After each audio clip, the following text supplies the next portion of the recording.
MC. Okey, sure doktor. Okey, saya akan bawakan seminar kita hari ini dalam bahasa Melayu ya. Jadi rasanya boleh izinkan saya untuk mulakan? Boleh Bismillahirrahmanirrahim. Shima. Okey, bismillahirrahmanirrahim. Assalamualaikum. Uh, oh, saya terlupa nak start video. Kena start video lah kan? Start video. Start video dulu. Okey. Assalamualaikum semua. Selamat pagi. Salam sejahtera. Salam kita jaga kita. Yang berusaha Profesor Madya Engineer Dr. Syamsul Sarip, Ketua Pengerusi First International Conference of Advanced Research on Occupational Safety, Health and Environment atau singkatannya AROSHE 2021. Yang berusaha Tuan Engineer Zaili bin Dola, Ketua Pengarah Jabatan Keselamatan dan Kesihatan Pekerjaan, ahli-ahli jawatan kuasa pelaksana seminar AROSHE 2021, panel-panel penceramah, para peserta, tuan-tuan dan puan-puan yang dihormati sekalian. Jadi para hadirin yang dihormati yang ada di sini, saya bagi pihak jawatan kuasa seminar terlebih dahulu ingin mengalu-alukan kehadiran semua tetamu-tetamu kehormat dan para peserta seminar AROSHE 2021 pada pagi ini. Alhamdulillah ya, dengan izin dan kurnianya kita dapat bertemu secara maya pada pagi ini walaupun tak dapat untuk bersua muka demi mematuhi SOP yang telah ditetapkan, namun sama-samalah kita doakan agar seminar yang akan berjalan selama 2 hari ini akan berjalan lancar dan mencapai objektif serta matlamatnya insya-Allah. Baiklah, bagi menambah keberkatan program kita pada hari ini, dengan segala hormatnya saya ingin mempersilakan Profesor Madya Dr. Muhammad Yusof Ahmad Daud untuk membacakan doa. Boleh ya Doktor? Silakan. boleh. Al-Fatihah. A'udzubillahi minasyaitonir rajim. Bismillahirrahmanirrahim. Alhamdulillahirabbil alamin. Arrahmanirrahim. Maliki yaumiddin. Iyyaka na'budu wa iyyaka nasta'in. Ihdinas siratal mustaqim. Siratal ladzina an'amta 'alaihim ghairil maghdubi 'alaihim waladdallin. Bismillahirrahmanirrahim. Alhamdulillahirabbil alamin. Wassalatu wassalamu ala asyrafil anbiya'i wal mursalin wa ala alihi wa sahbihi ajma'in. Allahumma salli wa sallim ala Sayyidina Muhammadin wa ala alihi wa sahbihi wa barik wa sallim. Allahumma inna nas'aluka salamatan fid din wa afiyatan fil jasad wa ziyadatan fil ilmi wa barakatan fil rizqi wa taubatan qabla al-maut wa rahmatan indal maut wa maghfiratan ba'dal maut. Allahumma hawin alaina fi sakratil maut wan najata minan nar wal afa 'inda hisab. Ya Allah, ya Rahman, ya Rahim, sesungguhnya dengan kudrat dan iradahmu, maka kami berhimpun pada pagi ini bagi menyatakan kesyukuran di atas segala kurniaanmu yang tidak ternilai. Ya Allah, jadikanlah kami di kalangan hamba-hambamu yang sentiasa bersyukur atas segala nikmat yang engkau kurniakan kepada kami, terutamanya nikmat iman, nikmat Islam, nikmat kehidupan, nikmat kesihatan, nikmat ketenangan, nikmat keamanan, dan nikmat rezeki yang sentiasa mengalir. Ya Allah, ya Rahman, ya Rahim, sesungguhnya engkau maha mengetahui bahawa kami berada dalam majlis ilmu, iaitu Workshop and International Conference of Advanced Research and Occupational Safety and Health Environment, AROSHE 2021, adalah bertujuan untuk melaksanakan tanggungjawab kami sebagai hamba-Mu dalam membincang dan membahas secebis ilmu yang engkau kurniakan kepada kami daripada perbandaran ilmu engkau yang maha luas. Justru ya Allah, berkati dan rahmatilah perhimpunan kami ini. Kurniakanlah kepada kami ilham serta ada yang bernas agar ilmu ini dapat memberi manfaat kepada semua yang hadir. Seterusnya engkau berkatilah ya Allah ilmu yang kami peroleh ini demi kehidupan kami dunia dan di akhirat. Ya Allah, ya Rahman, ya Rahim, sinarilah hati-hati kami dengan cahaya keimanan. Kurniakanlah taufik dan hidayah-Mu kepada kami. Semoga dengannya kami mudah menerima, memahami, menghayati dan mengamal ilmu yang bermanfaat kepada kami. Ya Allah, ya Tuhan kami memohon inayah, rahmat dan kasih sayang-Mu. Jadikanlah workshop dan konferensi AROSHE 2021 ini mendapat bimbingan, rahmat dan keredaan. Kurniakanlah kebaikan, keselamatan, kesejahteraan kepada setiap peserta yang hadir di dalam majlis ini. Bismillahirrahmanirrahim, Bismillahirrahmanirrahim, Bismillahirrahmanirrahim, Bismillahirrahmanirrahim. Bismillahillazi la yadurru ma'asmi syai'un fil ardi wala fis sama was sami'ul alim. Ya Allah, ya Tuhan kami, Selamatkanlah kami, keluarga kami dan sahabat-sahabat kami serta negara kami daripada wabak COVID-19. Ya Allah, dengan kuasaan dan keagungan-Mu, kami memohon dan merayu kepadamu agar Engkau hentikanlah wabak ini daripada menular dan merebak di dalam negara kami yang kami cintai ini.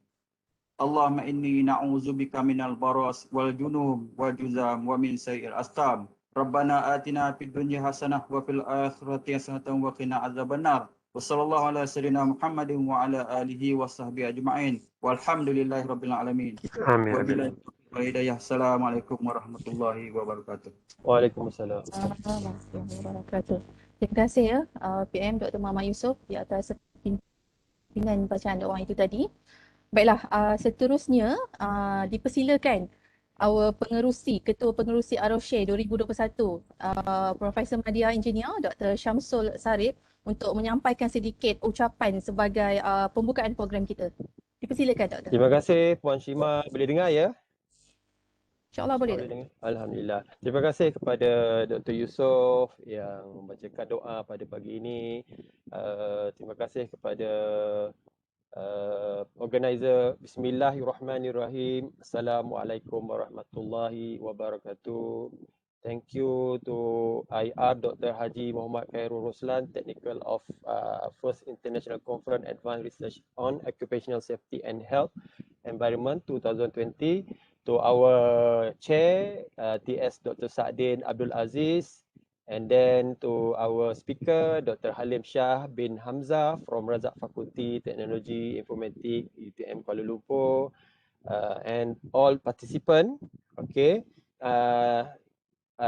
my speech in English, so this is for my speech to distinguished guests, speakers, members of health and safety officer, expert from industry and academia, to the AROSHE 2020 workshop in combination of First International Conference of Advanced Research on Occupational Safety, Health and Environment, AROSHE 2021, technically supported by Razak Faculty of Technology and Informatics, UTM Razak, and collaboration with OMK Sdn Bhd.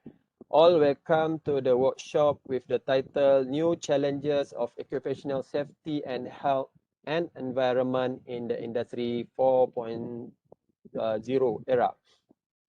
I'm so pleased to see so many colleagues, experts, and friends from all over the world all in one place. The AROSHE workshop provides a very unique opportunity for all of us. On behalf of the organizing committee, we are pleased to welcome you to all to AROSHE 2021.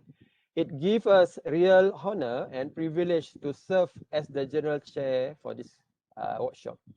To my knowledge, this is the only workshop where we can meet colleagues from your own specialty ACHA via WebEx online. Not only that, but you can also meet OSH practitioner friends via online, such as a safety and health officer, SHO, occupational health, STEAM engineer, chairman of large corporation, or even a congressman.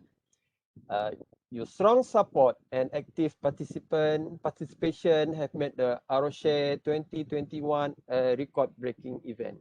We have exceeded the number of participants ever registered, and the total number of people were joined to the workshop for 2 days. The quality of technical program is world class, and the spectrum of topic is very current and broad. The workshop highlights the title New Challenges of Occupational Safety, Health and Environment as ventured towards the era of Industry 4.0, where add this year. All make the technical programming strong and attractive. A few forums also discuss unique topics such as system thinking of safety, OSH into IR 4.0, process safety management, and safety health assessment system in construction. An impressive roster of distinguished speakers, specially invited, has been assembled for this workshop session. For the first time this year, AROSHE 2021 is completely online via WebEx due to the COVID-19 pandemic. hit the world, including Malaysia. We have successfully managed the workshop with a comprehensive online process for CEP application, workshop registration, and other services.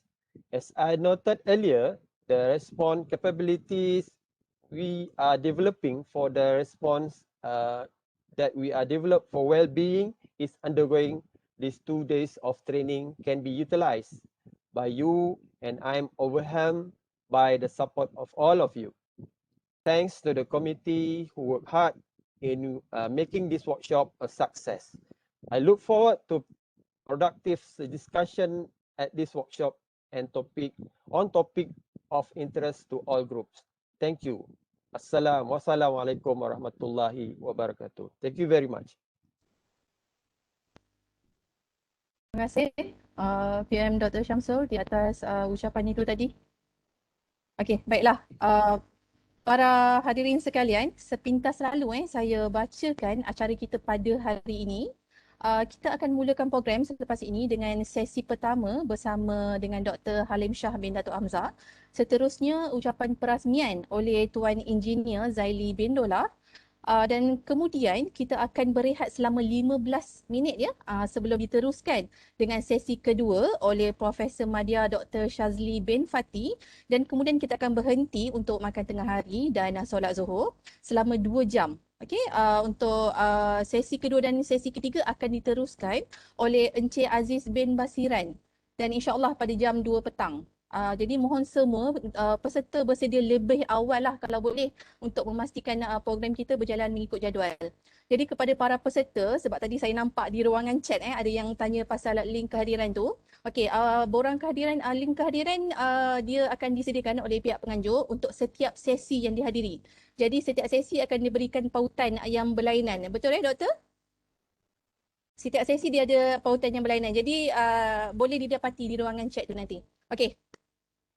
Tanpa melengahkan masa, kita teruskan dengan sesi pertama pada pagi ini oleh yang berusaha Dr. Halim Shah bin Datuk Hamzah. Namun sebelum tu, izinkan saya untuk membaca sedikitlah latar belakang beliau sebagai pengenalan. Tadi memandangkan biodata yang saya terima ini di dalam bahasa Inggeris, jadi izinkan juga saya untuk membacanya dalam bahasa Inggeris. Okay? Okay, Dr. Halim is an expert in Toyota Production System, TPS, having been exposed and trained in TPS locally and abroad. So he has also given his inputs in the creation of the new industrial master plan and national AI roadmap. Dr. Halim has chaired and developed more than 20 industrial standards, including 6 in Industry 4.0, 2 of which is used in the Industry 4 WRD policy. So he is also the manufacturing domain expert for SME Corps Innovation Certification Program. Throughout his engagement with the industry, he has consulted and assessed more than 300 Malaysian SMEs in various economic sectors and has also consulted overseas. He is also the managing director for UTM's spin-off company, Respect Business and Advanced Technology Solutions Sdn Bhd.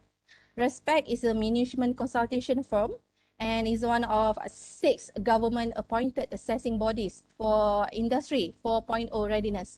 So rasanya itu sahaja sebagai pengenalan. Jadi dengan hormatnya saya ingin menyerahkan program ini kepada yang berusaha Dr. Halim Shah bin Datuk Hamzah untuk sesi pertama. Dipersilakan.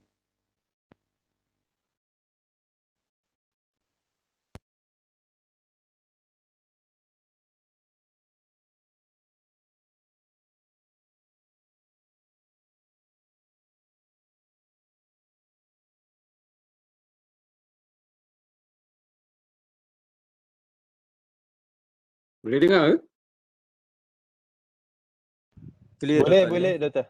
Boleh doktor. Alright, so saya tutup saya tutup video lah sebab bagi simpan data sikit Boleh doktor. Okey, Assalamualaikum selamat pagi. Terima kasih kepada Puan Shima dan juga tim AROSHE kerana sudi untuk menjemput saya pada pagi ini untuk memberi sepatah dua kata berkenaan dengan Industri 4.0. Slide yang saya sediakan pada hari ini sebenarnya lebih kepada slide pengenalan kepada 4.0 dan saya sediakan dalam bahasa Inggeris. So saya harap kalau sesiapa yang mahukan penjelasan lebih lanjut, mungkin kita boleh ada penjelasan ataupun sesi selepas ini.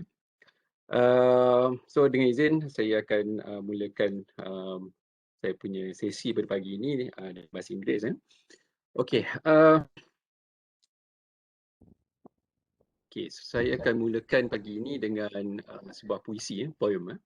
There was once a land where darkness had descent. The people cried as they are now blind. They could not see, they could not find. They too panic for when the ogre come, cause in the dark their defenses are crumb. The best of them gathered and craft a plan, ways to repel darkness and shine the land. But here comes the village idiot, blind in one eye, the other eye is not. The idiot could see in the dark with one. The people say that's better than none. The people want to see and able to handle, so the idiot just brought them a candle. The people lauded the idiot their hero, for seeing with a candle is better than zero. So for this, the people asked the idiot to lead the plan developed by their best, now left buried. But their best was not ever blind. Oh, how they wished they too were like their kind. Seeing the people be made mediocre, surely they will be eaten by the ogre. Their best shouted that they can see too, not with just one, but they have two. Please, please, please listen to the plan, and not the idiot of the land. The people pushed their best, closed their ears. Best that you rest, your plan would take years. The one candle made darkness no longer a bore, but what happens when that one candle is no more? So basically from this poem, what we can gather is that short-term solutions are great, but it could never solve radical changes that happens to a society. As we see from the poem just now, suddenly darkness had descended on a particular land, and so it's a radical change, and a candle would never solve that darkness. So as a human being, we as a society, we have faced radical changes before, and right now we are actually facing the fifth radical change. Not the fourth, but actually it's the fifth radical change. So these societal radical changes or revolutions are not considered as events. It does not happen overnight, but it's actually a process that takes decades and even centuries to happen. So let me bring you to the first societal revolution so that we can understand what is the current societal revolution that we are facing. So during the first societal revolution, this happens about 10,000 years ago. So we coexisted with nature. We as a human being, we humans coexisted with nature. We hunt, we fish, we gather fruits, we gather berries. Most of us live as nomads, meaning to say that we move around. We go to where the food is. So we move around. We live very healthy lifestyles because we have to work for food. We have to hunt animals. We have to gather fruits. We have to go into jungles. We have to do many things, many physical things. But with that kind of lifestyle, we have more family time and we have more times to do art. Innovation, yes, it existed at that time. Innovation was primarily on survivability and mobility. Our business model, human beings at that particular point in time also have business models. So business model at that particular time was centered around bartering surpluses. So as things gets more complicated, society grew and we try to start to manipulate nature. We start to do agriculture. No longer that we need to hunt for our food, we need to gather our foods, we now grow our crops, we herd animals.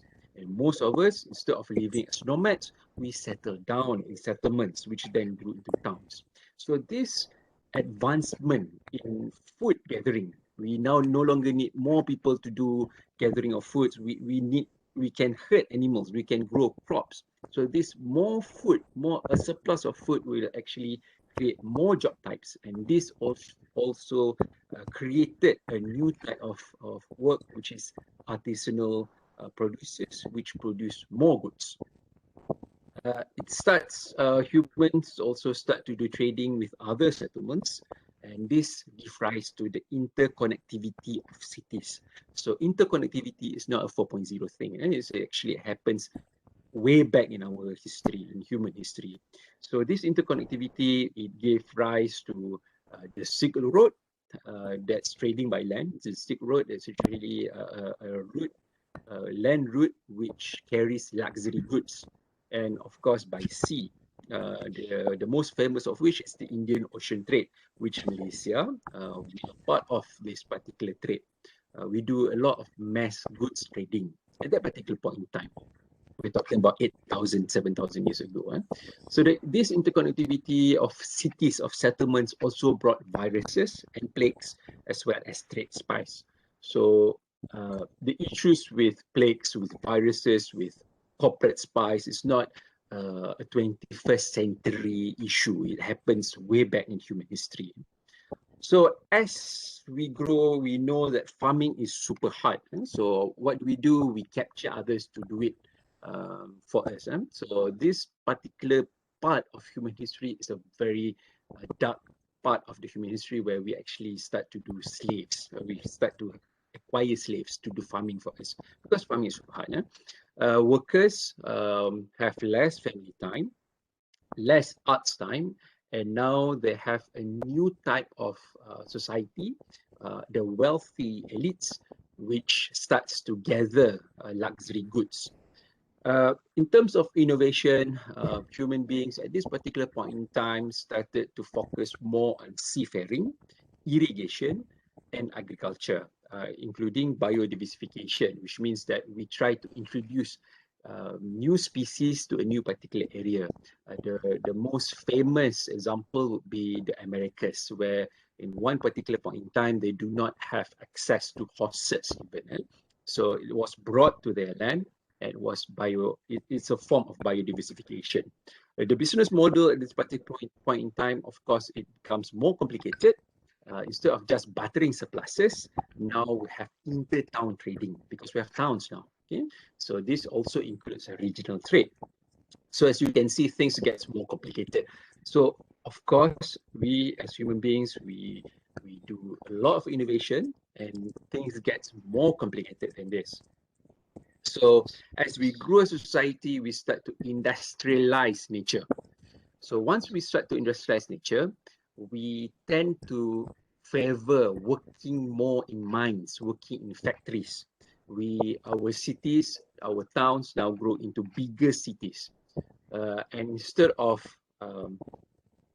using slaves to do our work, mining and production is super hard too, but we build machines now. We build machines so that we can produce more. No longer in human history that we rely on slaves, or we capture others to do things for us. Workers starts to form clubs, and these clubs actually grew into the football clubs that we know of today. And the wealthy elites, instead of just collecting goods, they start to do they start to show off their collections in museums, and they form chambers of commerce. Innovation at this particular point in time actually focused more on steam-powered machinery and vehicles, which includes train and ships. This is the beginning of industrialization for human beings. We have not seen ships, big ships before. We have not seen trains that can haul goods before. The business model at this particular point in time is factory-backed production. So this is where capitalism starts to rear its ugly head. There starts to have three classes of society instead of just two in the previous society. We still have the top elites, we have workers, and this particular point in time, instead of all people work, the women actually start to work remotely. So remote working is not a 2020, 2021 invention. It's actually an invention. It's actually a kind of work that actually started way back in the 1800s. So at this particular point in time, women stay at home and do work for factories. They do painting, they do some finishing work. Okay. Previously, in Society 2.0, they actually work in farms. They actually work in artisanal cottages. Okay, so and as we grew, there also have this. We also need to have a middle class that actually supports the operations for the workers, and they are not actually doing the labor themselves, but actually trying to improve the workers' conditions. So this middle class is where it starts to get a bit blurry between workers and the top elite. So we have a middle class now. So in short, as a society, as a human society, we started coexisting with nature. We have hunters, gatherers, and fishermen. Then we start to manipulate nature, and then we start to industrialize nature. So these three forms of societal revolutions is what we have today. Okay, even there's some school of thoughts that actually mention we are still in society 3.0 because whatever that we have right now is still doing industrialization of nature. We have yet to do a new form, a radical changes to society in terms of how we do our, how we gain our economic strength. So perhaps one day there's going to be interplanetary economy, and perhaps that is actually a new type of society. But having said that, the general consensus among academicians and experts alike is that during the third societal revolution, we start to have industrialization. But industrialization is very complex. Factories are very complex. So we try to do improvements to that. Mines, factories gets bigger, gets better. Town and cities also grew, and also we have cleaner cities now. Before that, we don't even have sanitation. Now, production and mining becomes more complex, and the only way to move forward is to take out skills from the task. We start to innovate jigs and fixtures. We start to do standardization. We start to introduce assembly lines.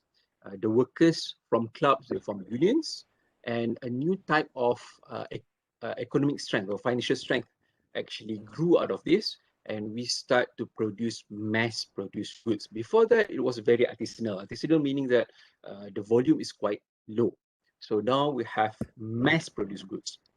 Of course, with mass production, we have very big factories, we have very complicated operations. Innovation now centered on electric powered machinery rather than steam. We now have automation. We also have cars, we have steel. These are very innovative things to have at that particular point in time. The business model at this particular point in time, of course,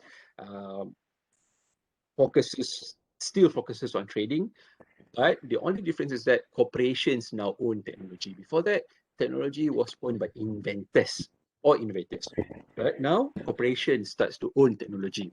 The three classes remains, the top, the worker class, but the only difference is that women, instead of doing remote work, they tend to stay at home more and do not do any work at all. And the middle class, of course, grew. So these differences in industrialization doesn't actually warrant a new type of society.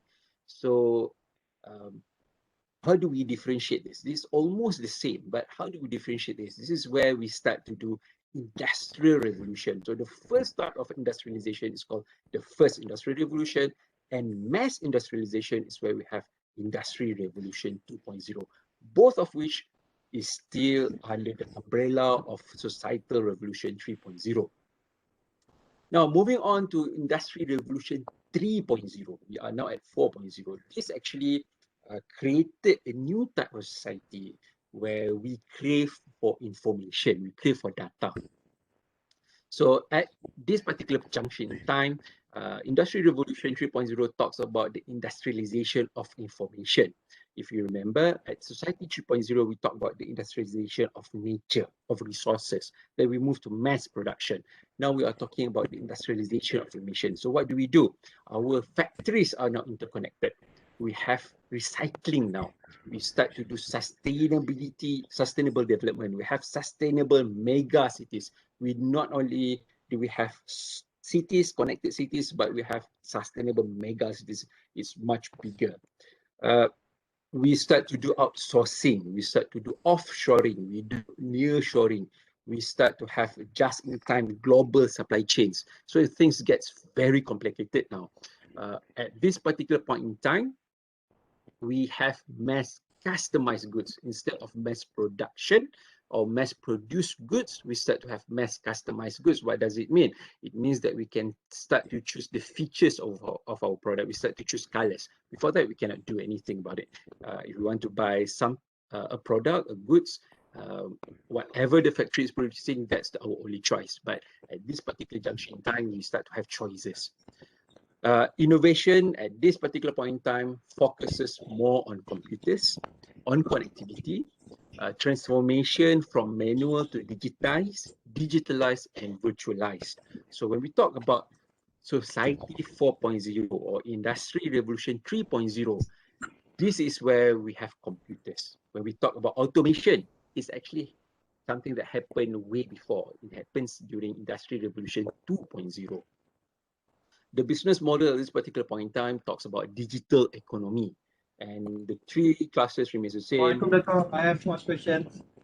Yes. Sorry. Do you have any question just now? Okay, so I'll just continue with my talk. So the three classes, we have the top, the worker class, as well the middle class. However, worker class and the middle class are actually doing remote work. So whatever that we are facing here in Malaysia right now, whatever that we have in Malaysia right now, most of it is actually at Industry Revolution 3.0. So when we talk about Industry Revolution 4.0, what is it about? So when we talk about Industry Revolution 4.0, we talk about the industrialization of intelligence. We don't talk about data anymore, because now we are talking about how to analyze the data to actually help us to become more informed or to have insights about our businesses. So in terms of the factories that we have, instead of having mega factories, interconnected factories, we are now looking at micro, hyper local factories. We are talking about smart mega cities. We are talking about lights out operations. We are talking about the products itself being printed by the consumer themselves. And of course, 4.0 is all about cyber physical systems and the digital threat. In terms of the type of production, type of goods that we are going to have Industry 4.0, we now have individualized goods, which means that it's going to be very unique to you. Before, we have predictive goods, and later on we have prescriptive. So it starts with individualized, then it moves to predictive, and then prescriptive. The differences is that the amount of data that you surrender. Innovation focuses more on ethical, secure intelligence systems.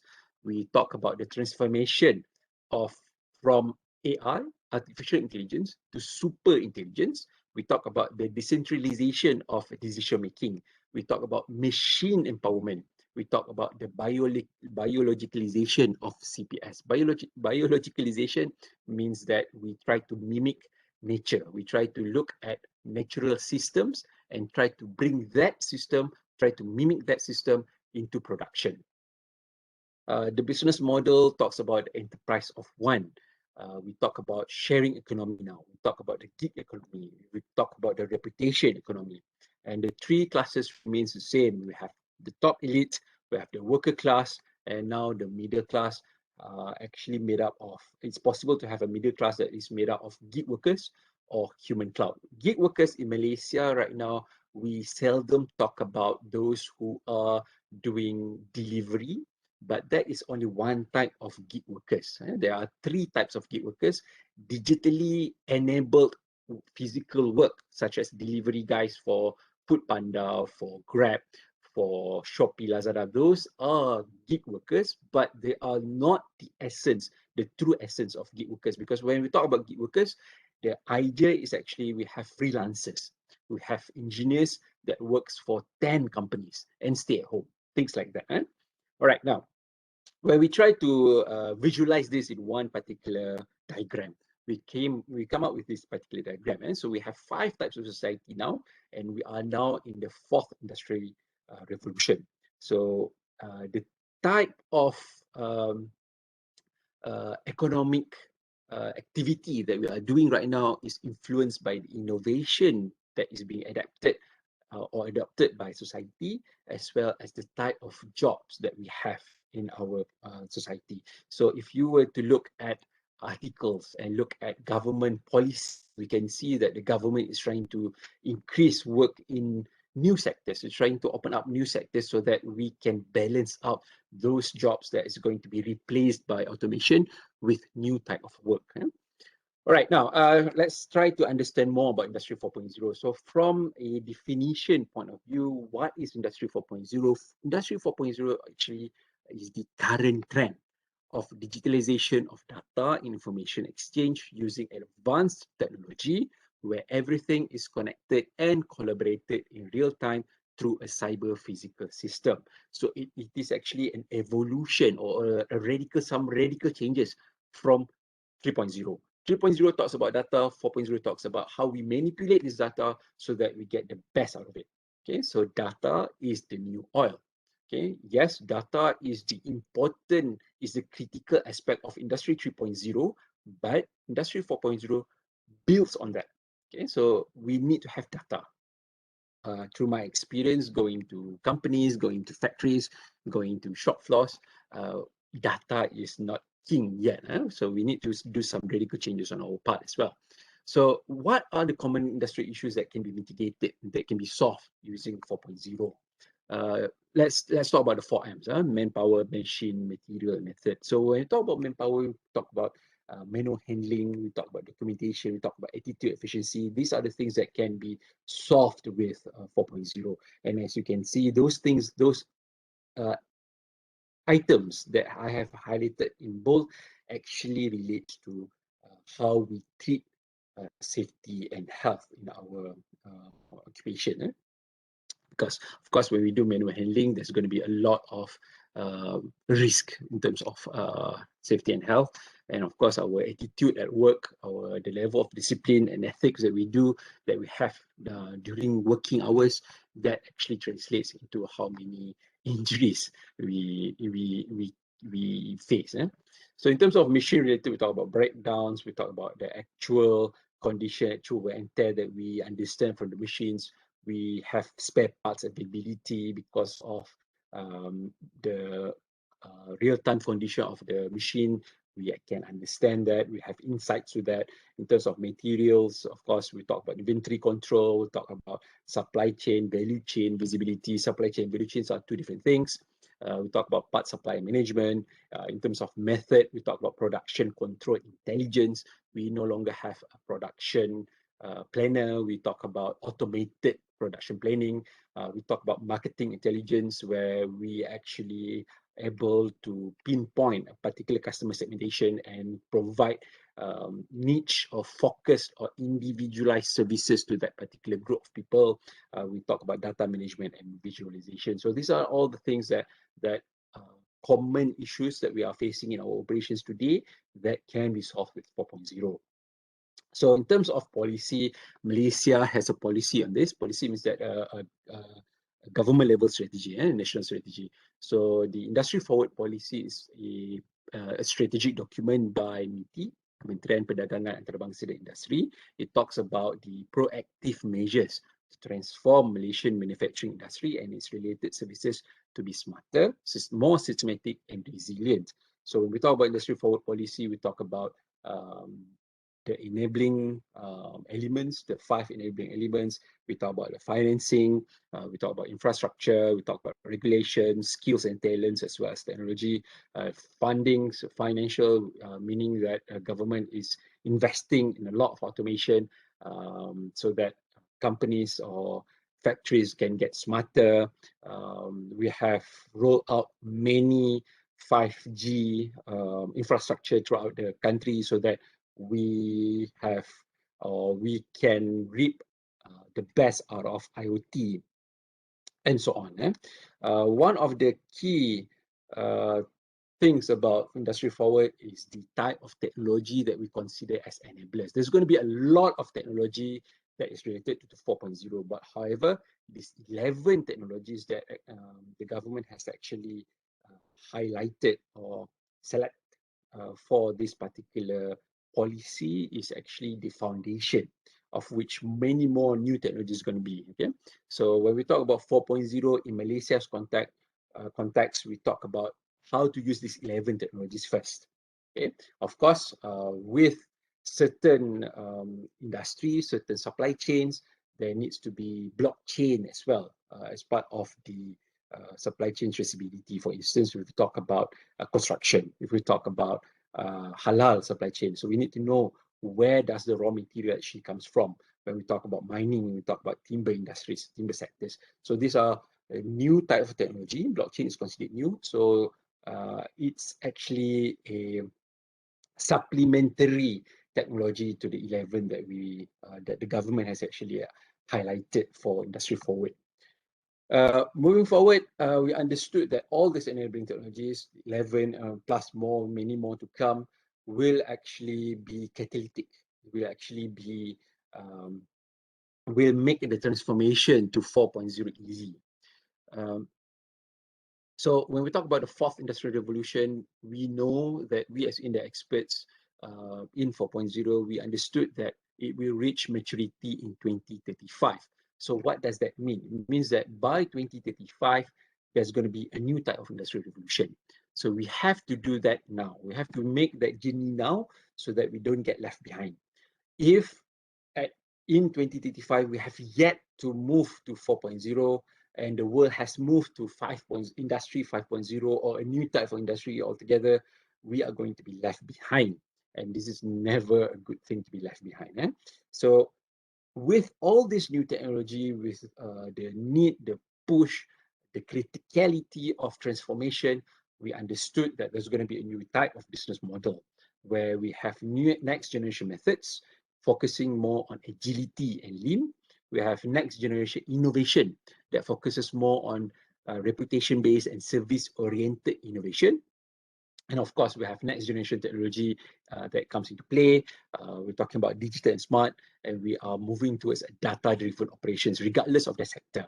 Regardless if you are working with the government, if you are working with the services sector, or you are working with manufacturing, timber, construction, we have solutions for all. When it comes to one of the key activities for Industry Forward, it's actually the Readiness Assessment, where assessing bodies, government assessing bodies, actually go to ground, go to companies and do assessment. So how do we do assessment? We have 21 elements that we need to assess.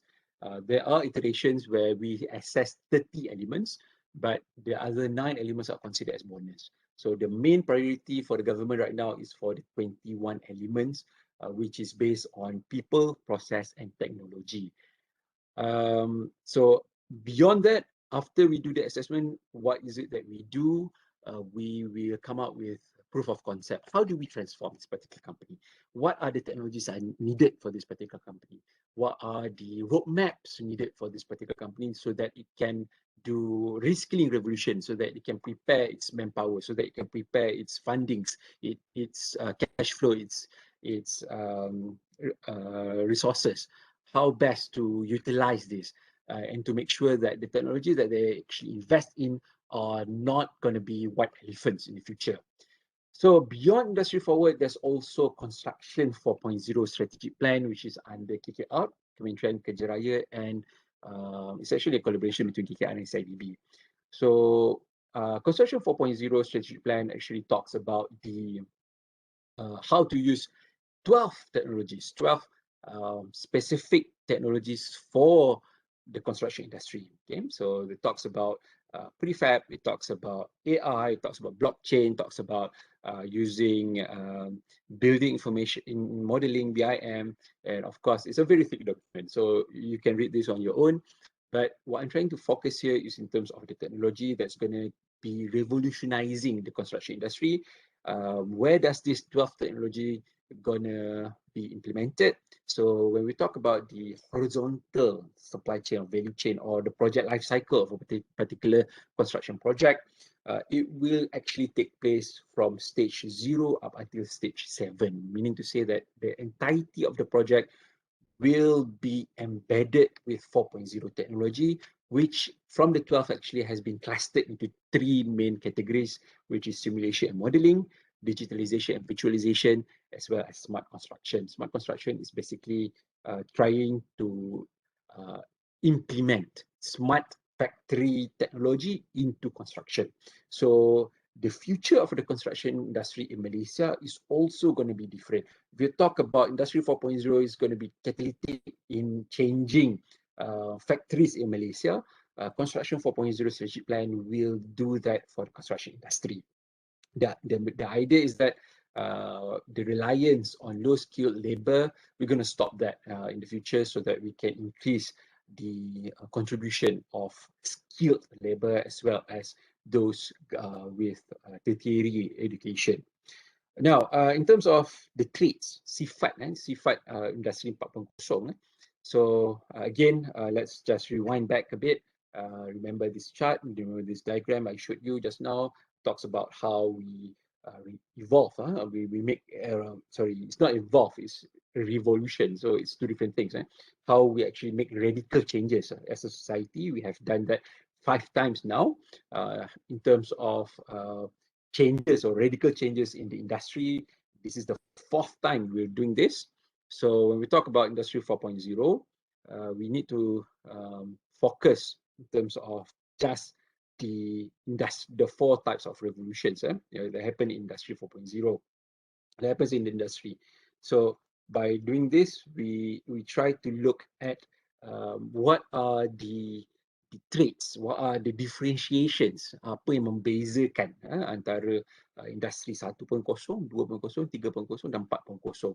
So when we look at this particular, when we zoom in, we know that of course the operations gets more complex, and in terms of the product that we offer, the services, the jenis produk yang kita bangunkan berbeza bila kita bergerak dari industri 1.0 ke industri 4.0. So perbezaan ini, these changes actually we can categorize it very clearly dengan jelas. So in the second industrial revolution, we talk about mass customized. We produce goods, we produce products yang customer boleh pilih, ada choice, boleh pilih size, boleh pilih color, boleh pilih bentuk. Tapi dalam industri revolusi 3.0, kita mula beri peluang kepada customer untuk ubah features. Contohnya Dell. Dell computer, we can actually customize the type of hardware that we want to put into our PCs or laptops. Or if you do not use Dell, you just go to digital mall ke, pergi ke Lawyat ke, we can build our own PC. So that's basically what the third industrial revolution is all about. The third. So when we talk about the fourth, we are talking about 3 jenis produk. Produk yang pertama ialah individualized. Unik kepada orang itu sahaja. Semata-mata kita buat produk itu untuk orang itu. Then we talk about predictive. Kita pakai data, kita pakai history orang itu dan kita keluarkan produk berdasarkan history dia. So kita tahu orang itu suka produk macam mana, kita buat produk yang mengikut cita rasa. Preskriptif pula bila masa kita lihat data yang terbaik untuk pelanggan kita. Berbeza dengan prediktif. Prediktif cuma melihat kepada history. We are looking just about the history. It might not be good for this particular customer, but we do not know that. We just use the history. But when we talk about prescriptive, we talk about what is best for the customer. So we need to look, for instance, when we're talking about food, we need to look into the chemical mix-up of the customer. Apa yang terbaik untuk orang itu dari sudut chemical setup, biological setup dia. Kalau orang itu sugar dia very high, so kita tak boleh offer food yang ada sugar contohnya. Orang itu ada gout, tak boleh bagi dia protein lebih, tak boleh bagi dia makan seafood, makan daging and so on. So this is what we talk about prescriptive. Berbeza dengan prediktif. Prediktif mungkin orang itu ada diabetik tapi dia suka juga makan benda manis. Mungkin orang itu ada gout, dia suka juga makan seafood. Dan sebagai satu sistem yang menggunakan prediktif, kita akan bagi dia makan lagi banyak seafood dan banyak daging. Sebab itu apa history dia, apa yang dia suka buat. That's not good for that particular person. So ini perbezaan dia. Maksudnya tidak ada lagi produk yang kita buat secara mass, secara banyak-banyak. Semua produk is going to be very individualized. memang kita buat mengikut cita rasa. Okay, so that's the difference between second, third and fourth in general. So we look at the traits itself. We talk about goods dalam 1.2, dalam 2.0 dan 3.0 ada perbezaan antara barang dan perkhidmatan. Tetapi bila kita masuk ke 4.0, that line has been blurred. There's only one type of goods. Perkhidmatan itu telah kita integrate together. Dah tak ada barangan dan perkhidmatan. Barangan dan perkhidmatan itu dah diberikan dalam satu package. So kita ada hybrid. Kita ada produk yang hybrid. We talk about servitization. Servitization ni adalah satu pergerakan, satu transformasi daripada just keluarkan barang kepada memberi perkhidmatan. Okay. Of course, sebab kita nak buat individualize, kita nak buat mengikut cita rasa. We talk about products being printed at home. So of course companies are going to do some radical changes themselves. Cuba bayangkan, you can print jerseys at home. Semalam Denmark menang, semalam Belgium menang.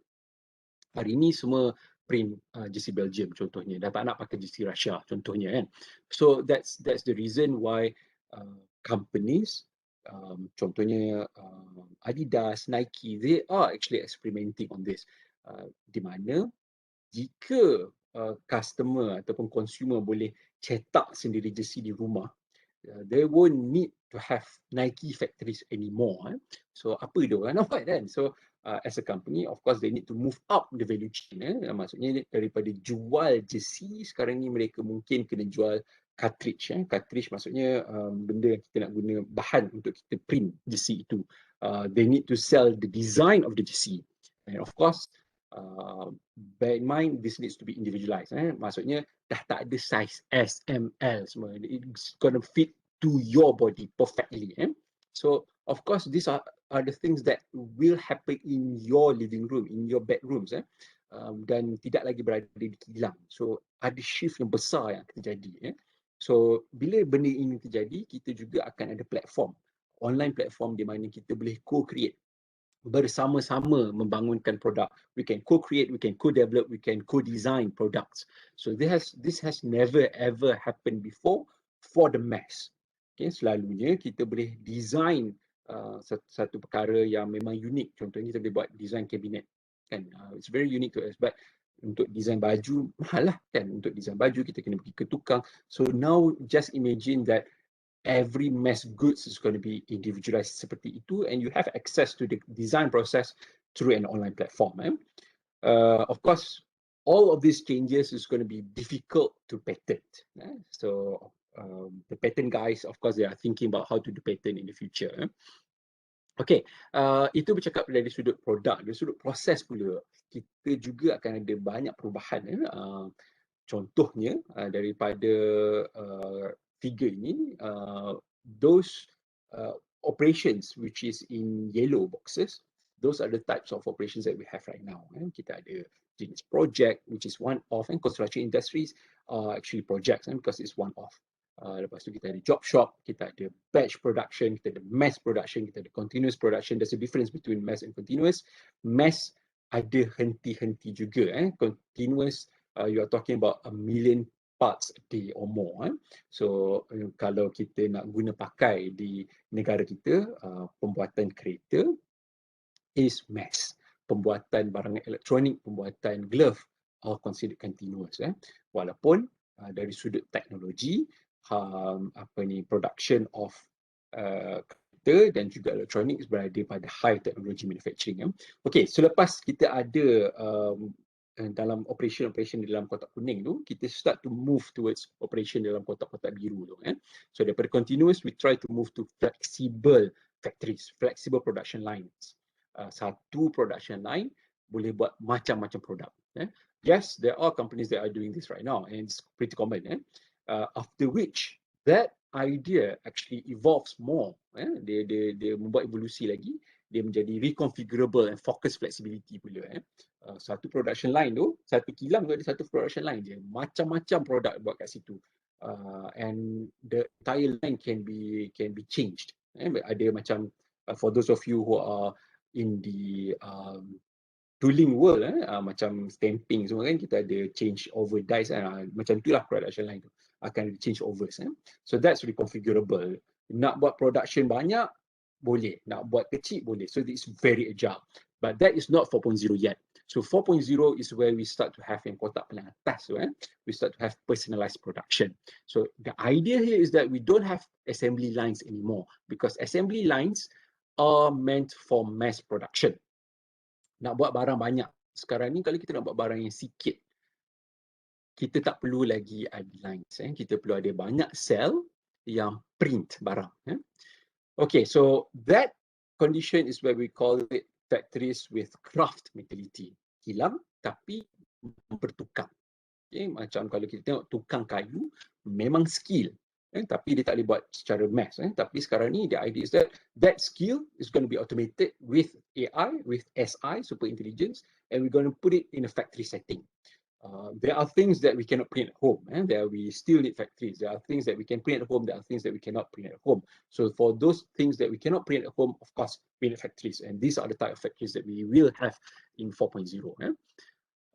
Okay, when we talk about factories in 4.0, one of the key technologies of key criteria is to have cyber physical systems. Apa benda cyber physical systems ni? Cyber physical systems are actually enabling technologies. It's not just one technology, but it's actually amalgam ataupun a combination of many technologies that bring the virtual and physical worlds together to create a truly networked world in which intelligent objects communicate and interact with each other. So if you understand the definition here, dekat dalam definition ini sahaja, we talk about IoT, we talk about AI, we talk about big data analytics, we talk about advanced decision-making systems or decision support systems, we talk about interconnectivity, interoperability, so macam-macam. Maksudnya kita boleh ada kilang atau operation yang lights out.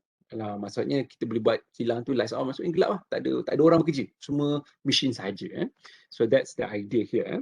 Now, when we talk about cyber physical systems, bila dalam keadaan macam itu, kita kena bercakap dari sudut pandai mana sistem ni. So when we talk about cyber physical systems, we talk about the intelligent pyramid, the cyber physical system pyramid ataupun the intelligence pyramid. The paling bawah tu is just smart connection. We have sensors, smart sensors. Dan paling atas sekali configuration level is where we have self-repair machine. Self-repair bukannya bermaksud keluar robot kecil buat repair, tak.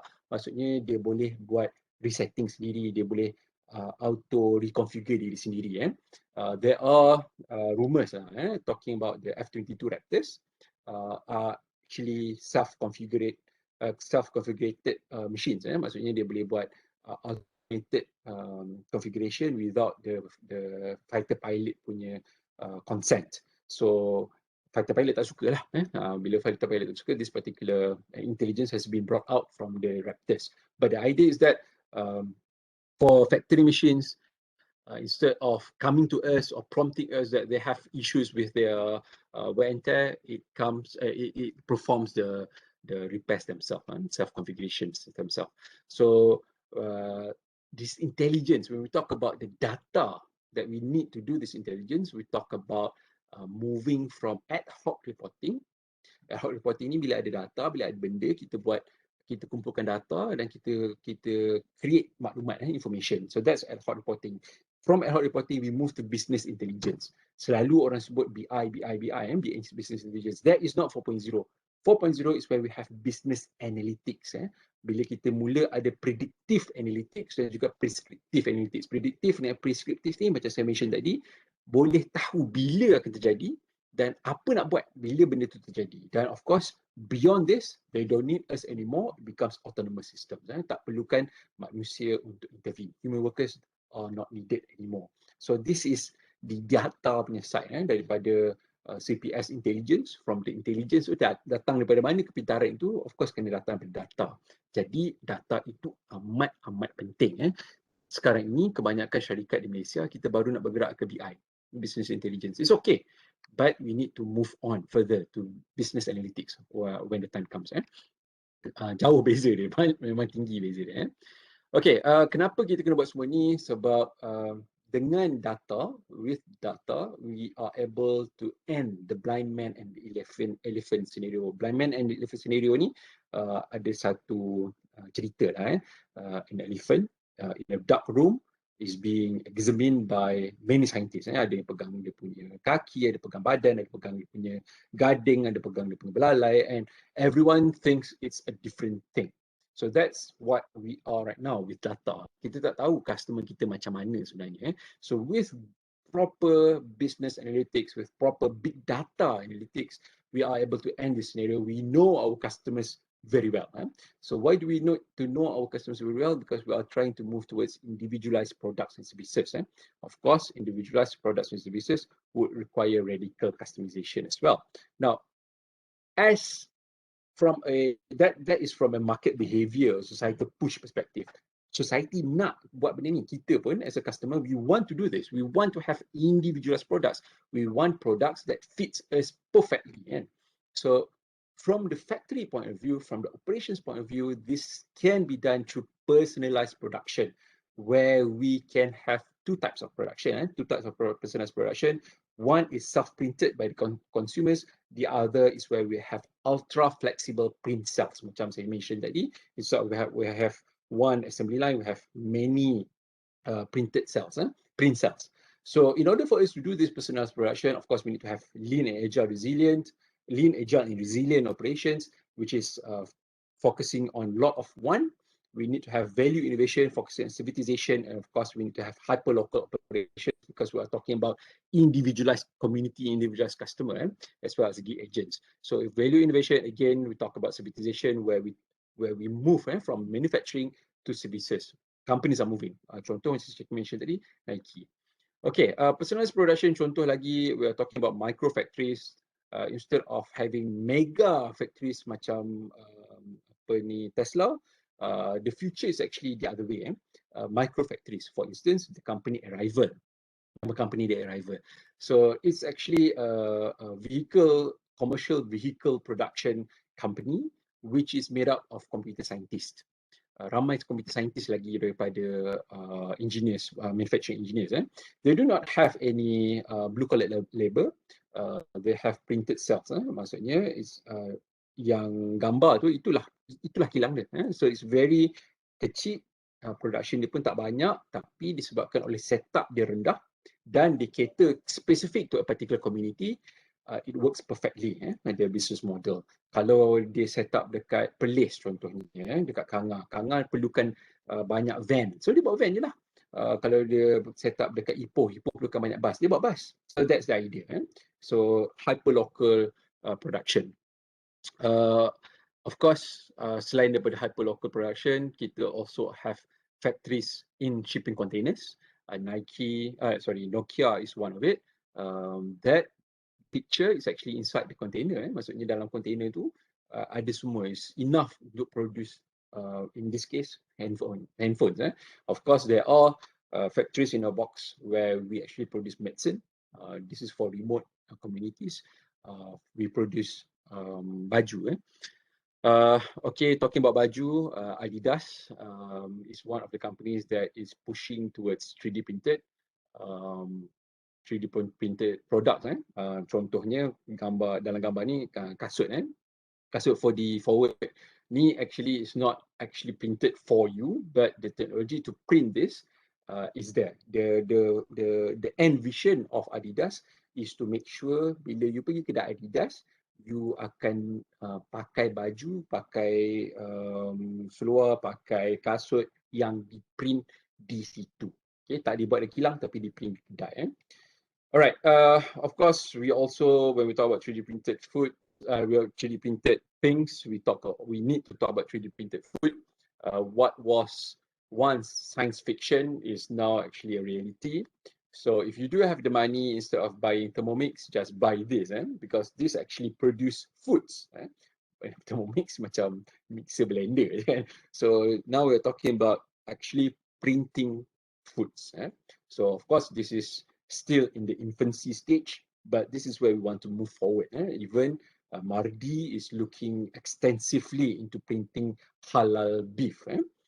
Okay, next generation processes, biologicalization, manufacturing, these are things that, as I mentioned just now, we try to mimic nature. Tengok nature, kita masukkan dalam dalam kilang contohnya Halim, sorry kita for the try interruption. to make the proses itu mempunyai Shima boleh genetics proceed, boleh. so Boleh kita lagi boleh proceed. faham Boleh lagi yang proceed. Okay, 15 boleh minit. ya? Okay. okay tak apa nak habis lah. So Okay. genetic intelligence ni di mana kita masukkan the idea of genetics keturunan dalam proses, dan juga of course in order to do that kita mula buat proses DNA maksudnya instead of just human beings benda hidup ada DNA, proses juga dan produk juga ada DNA masing-masing. Okay, so saya rasa saya end saya punya presentation setakat ini. So saya pass back to Puan Shima. Okay, sorry Dr. Halim. Okay, saya di Forman kita ada Q&A session. So boleh tak kita gunakan few minutes left ni untuk Q&A session? Dr. Syamsul ingin bacakan soalan daripada para peserta ataupun saya boleh bacakan ke macam mana ya? Puan Shima boleh bacakan? Boleh. Itulah saya rasa Boleh. kita ada beberapa soalan daripada Encik Anwar ni kalau tak silap saya, the first questions ni. Dia kata I have a questions regarding industrial revolution. In overall perspective, how we Malaysia going to balance the overall scale of industry in Malaysia based on the need of Malaysian citizen and Asian people scope in order to preventing wastage of engineering product. Unisale product. Very high potential to promoting OTEX in Malaysia, I think. Dr. Halim boleh? Mhm. Kena ulang balik soalan. Macam mana Dr. Halim? Sekejap, saya tadi tekan mute. Okay. So, saya macam blur sekejap. Okay, kita teruskan kot dengan question semua, nanti saya jawab one shot je. Okay. Lepas tu, dia punya the soalan following lain? question dia kata, ada lagi. Dia kata regarding my above question, yang sebelum ni, soalan yang sebelum ni, how to balance economic cash flow such as a salary level so that those engineering industrial product able to be used by Malaysian, or if in our country don't have enough cash flow, should we create free community organization so them can utilize those engineering product slash preventing wastage of engineering product lifespan. Can we had excellent engineering revolution directive in the future engineering for human? Very important. Okay, the next question ni daripada Encik Muhammad Muzakir. Katanya how all this will be affected to human being. For example, in the term of job opportunities, because once AI implemented, I think a lot of people will don't have job. Only skilled worker with high education on system will be higher. And Mr. Virender Singh said, yes, how about the job opportunities? Even how is it hard to secure job where hiring department categories SHO based on industries? Itu saja, Doktor. Okay. So in general, I think that we need to understand the evolution of or revolution, radical changes in our industry 4.0 is actually complementing or it's actually being founded. Secara asas dia dibangunkan menggunakan konsep sustainable development. So we never run away from that. Okay, kenapa kita tengok kepada sustainable development? Saya rasa jawapan saya ini boleh menjawab kepada dua-dua. Kita tengok daripada sudut produk dan juga pada sudut human resources.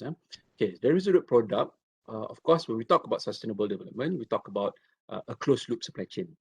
Closed loop supply chain ini bermaksudnya instead of actually products being akan end up dekat landfill, kita kena recover. The idea of closed loop supply chain is that only 5% of product punya weight akan pergi ke landfill. 95% is going to be recovered. Recovered macam mana? Recovered either kita buat recycling ke, kita buat remanufacturing ke, kita buat reuse ke, kita buat upcycling, downcycling ke, that's going to be very specific to the product.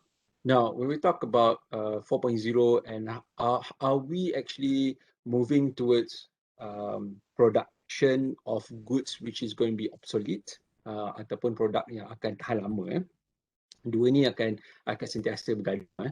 So again, when we base the revolution on sustainable development, we understood that instead of kita perlukan lagi banyak bahan mentah, kita kena guna pakai bahan yang sedia ada. So dalam masa yang sama, advances in material sendiri itu pun akan membuatkan barang itu walaupun kita buang, kita boleh pakai balik.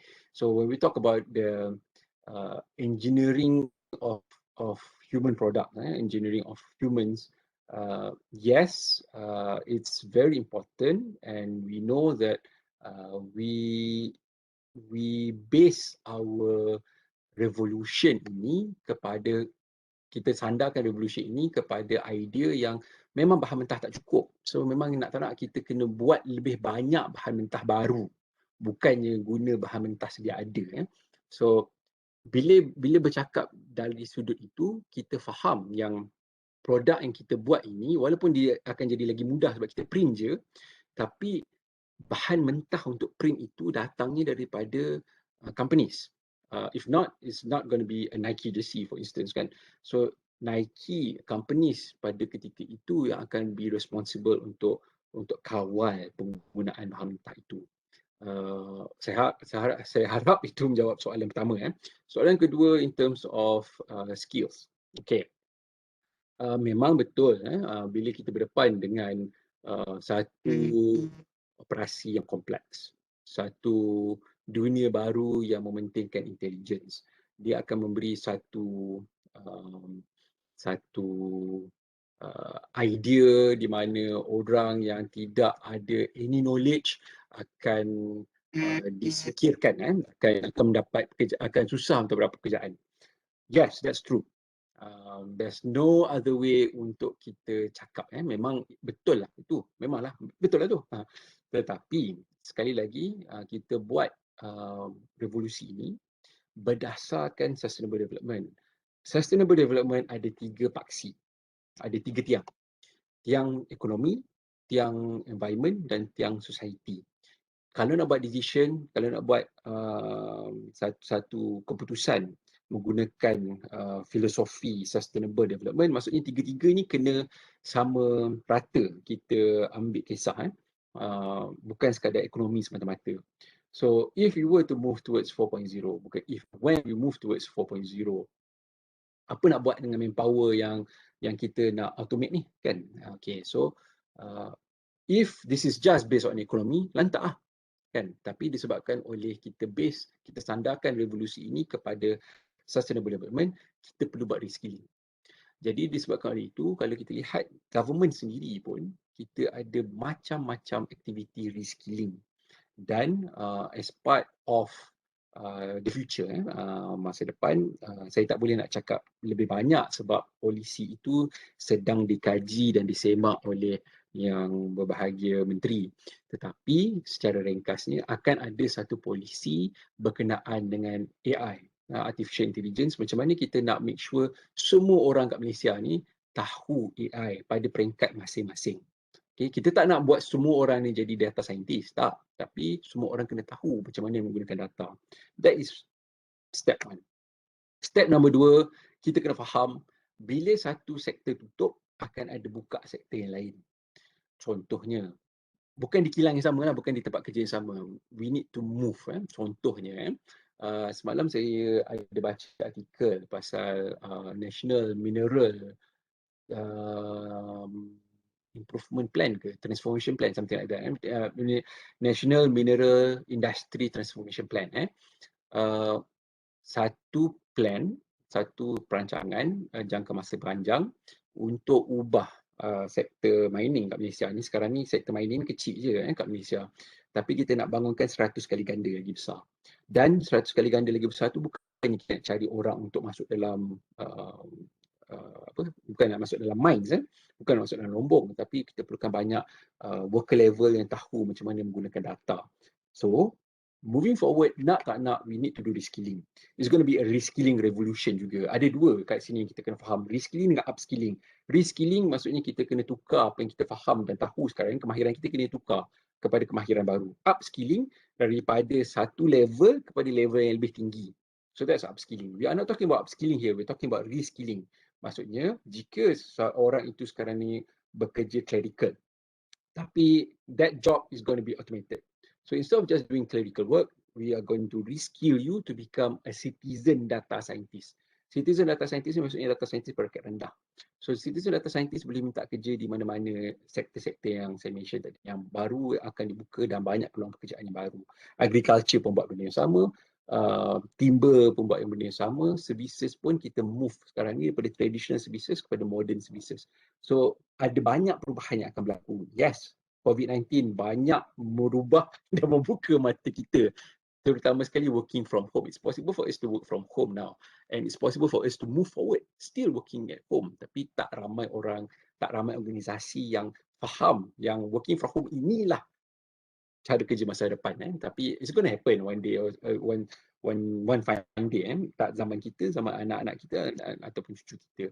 Tak kerja, tak perlu bekerja di physical buildings anymore, but you can work at home. So that's basically the idea. So saya harap jangan risau sangat tentang alamak AI nak masuk, apa kerja kita kan. So nak tak nak, we need to move up juga. Kita perlu mendapat kemahiran yang baru. Okay? It's not that hard. Bukannya kita nak suruh semua orang jadi programmer, kita nak suruh semua orang faham statistik saja. Statistik tu benda yang senang je. Nak bunyi je canggih, statistik ni senang sahaja. So itu je yang kita perlukan. So moving forward, yes, if you do not change, you won't get the job. Okay? If you are not willing to reskill, memang you tak akan dapat kerja. And for your information, us lecturers pun, we are facing radical changes. So kami pun sedang buat reskilling. So saya harap itu dapat menjawab soalan. Kalau tak jelas, mohon tanya saya direct kot, buka your mic and just tanya soalan. So I pass back to you, Puan Shima. Okey, terima kasih Doktor. Jadi adakah Dr. Halim telah menjawab semua soalan peserta tadi, atau mungkin peserta boleh nak onkan mic untuk tanya directly to Dr. Halim kalau ada beberapa persoalan yang masih belum terjawab sebelum kita end up kita punya sesi pertama ni. Kita mungkin ada dalam 1 minit 2 minit lagi untuk para peserta untuk tanyakan soalan direct. Mungkin saya boleh buka pada satu soalan saja. Ada atau tak ya? Kalau tak ada, mungkin boleh izinkan saya untuk kita beralih ke program kita seterusnya. Silakan Puan Shima. Kita proceed ya. Okey, kita proceed ya. Okey. Terima kasih Dr. Halim di atas jawapan yang diberikan. Very brief. Okey, kita teruskan. Bersama Puan Shima. Okey, kita teruskan ya para peserta sekalian dengan sebelum tu saya nak mengalu-alukan kehadiran Tuan Engineer Dr. Nur Halim bin Hassan, pengarah JKKP Sarawak, dan yang berusaha Tuan Husdin Cik Ahmad, Tuan Engineer Husdin Cik Ahmad, pengarah JKKP KL dan Putrajaya, yang turut bersama-sama kita ya pada pagi ini. Terima kasih Tuan Pengarah kerana sudi meluangkan masa untuk hadir. Okey, kita tak nak buang masa, kita teruskan program pagi ini dengan ucapan perasmian dari yang berusaha Tuan Engineer Zaili Bendolah, Ketua Pengarah Jabatan Keselamatan dan Kesihatan. Maaf. Okey, saya teruskan ya. Ketua Pengarah Jabatan Keselamatan dan Kesihatan Pekerjaan. Ya, walaupun mereka betul. Mohon peserta untuk Ya. mic ya. Why ya? Okey, kita teruskan ya. Teruskan Shima. Okey, baik. Okey, saya persilakan Tuan Engineer Zaili Bendolah untuk memberikan ucapan perasmian. Silakan, Dr. Bismillahirrahmanirrahim. Terima kasih Puan Nurul Shima. Bersama. Yang bersama Associate Professor Engineer Dr. Samsul Sarif, General Chair of the First International Conference of Advanced Research on Occupational Safety, Health and Environment 2021, in short, AROSHE 2021. TS Dr. Sardin Abraziz, Chair of AROSHE 2021. Dr. Alim Shah Hamzah from Razak Faculties of Technology and Informatics UTM Kuala Lumpur, rakan-rakan peserta, tuan-tuan dan puan-puan dan hadirin sekalian. Assalamualaikum warahmatullahi taala wabarakatuh dan salam sejahtera. Alhamdulillah, terlebih dahulu saya bersyukur kepada Allah Subhanahu Wa Taala dengan limpah dan rahmatnya dapatlah kita bersama-sama dalam bengkel AROSHE 2021 New Challenges of Professional Safety, Health Environment in Industry 4.0 Era, anjuran Arus Infinity Universiti Teknologi Malaysia. Terima kasih ucapkan di atas kesudian menjemput saya untuk menyempurnakan majlis yang penuh bermakna pada hari ini. Ucapan syabas dan tahniah saya ucapkan kepada semua peserta yang telah menunjukkan komitmen yang tinggi untuk hadir ke bengkel AROSHE 2021 yang akan diadakan selama 2 hari, iaitu pada 22 dan 23 Jun 2021. Ucapan syabas dan tahniah juga saya ucapkan kepada jawatankuasa, penganjur di atas usaha gigih dalam merancang, mengatur dan membuat sediaan bagi memastikan bengkel penyelidikan pada hari ini dan esok dapat diadakan. Tahniah diucapkan sekali lagi. Tuan-tuan dan puan-puan yang dihormati sekalian, seperti yang sedia maklum, Jabatan Keselamatan dan Kesihatan Pekerjaan merupakan agensi di bawah Kementerian Sumber Manusia yang bertanggungjawab untuk mentadbir, mengurus dan menguasakan perundangan yang berkaitan bukan sahaja kepada keselamatan tempat kerja, malahan kesihatan pekerjaan juga turut diteberatkan. Namun tugas mentadbir, mengurus dan menguasakan perundangan ke atas lebih 14 juta penduduk yang bekerja bukan satu tugas yang mudah tanpa ada kerjasama dan penglibatan daripada tuan-tuan dan puan-puan. Tuan-tuan dan puan-puan yang hadir pada hari ini turut sama memainkan peranan dalam memastikan keselamatan tempat kerja, kesihatan pekerja dan kebajikan serta orang terlibat dengan kerja yang dijalankan berada pada tahap yang optimum. Hadirin yang dihormati sekalian, pelaksanaan sistem pengurusan keselamatan dan kesihatan pekerjaan di Malaysia adalah selaras dengan Convention ILO C187, iaitu Promotional Framework for Occupational Safety and Health Convention 2006. Ringkasnya, ia mengandungi 3 elemen. Yang pertama, dasar keselamatan dan kesihatan pekerjaan negara, di mana telah pun diwujudkan pada 15 Januari 2019. Yang keduanya, sistem KKP negara yang meliputi perkara berkaitan dengan perundangan, seperti Akta Keselamatan dan Kesihatan Pekerjaan, 1994, Agensi Penguasaan, yang Jabatan Keselamatan Pekerjaan sebagai agensi penguasa, Badan Perundingan Penubuhan Badan Perundingan Terdapat, yakni Penubuhan Majlis Negara bagi keselamatan dan kesihatan pekerjaan, sosial meliputi juga kemudahan infrastruktur latihan, pembelajaran dan latihan, serta khidmat sokongan KKP, dan yang ketiganya program KKP negara, iaitu seperti Pelan Induk Keselamatan dan Kesihatan Pekerjaan, iaitu perancangan strategi jangka panjang dan pelaksanaan program KKP negara. Tuan-tuan dan puan-puan, setakat ini 3 pelan strategik 5 tahun telah dilaksanakan di negara kita, iaitu pelan strategik 2010, OSHMP 2015 dan OSHMP 2020.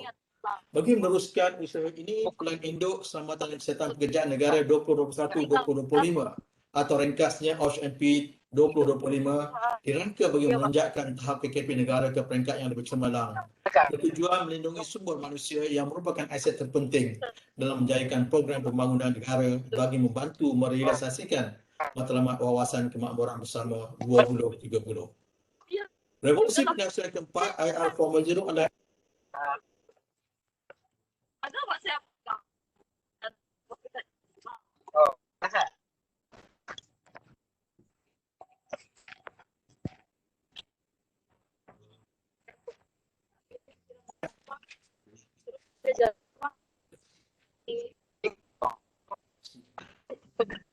Tuan Azali, Tuan Engineer Zali boleh proceed.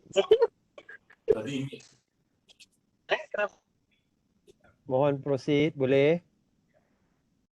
Revolusi perindustrian keempat IR 4.0 adalah era yang mendominasikan teknologi yang lebih fleksibel.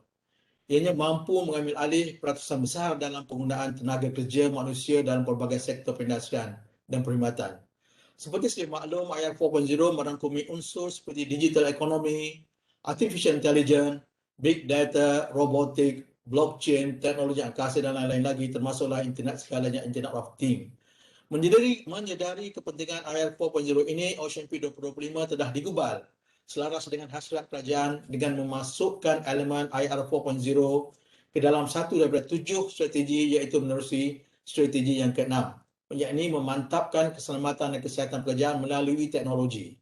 Ini juga dilakukan dengan tujuan membangunkan landscape KKP seiring dengan revolusi industri.